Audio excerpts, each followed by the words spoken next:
Hi, I'm a European starling, and my name is Phil. Hey, Pipsqueak, square up. Hey, get back here. I don't like it here. There's too many bullies. I'm gonna fly somewhere else. Oh my God, it's a bird. Look, it's a bird. I need to run. I don't like it here. It's way too crowded.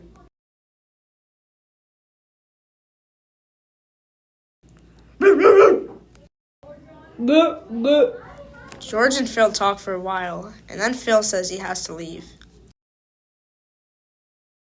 I don't like it here. There's too many dogs. Too bad I'm leaving George, though.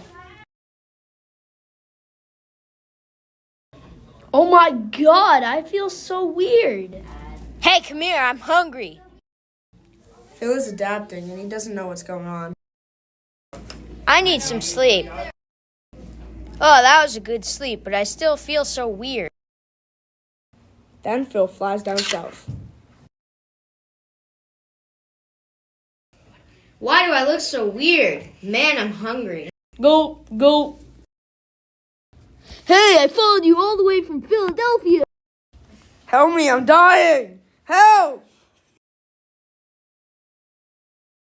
Phil now lives in the Everglades. He has adapted to have a bigger body. He is now brown. He has a meat-tearing beak, talons. He eats meat and fish. He has advanced hearing, and he has advanced eyesight. His new name is the brown starling. Go. The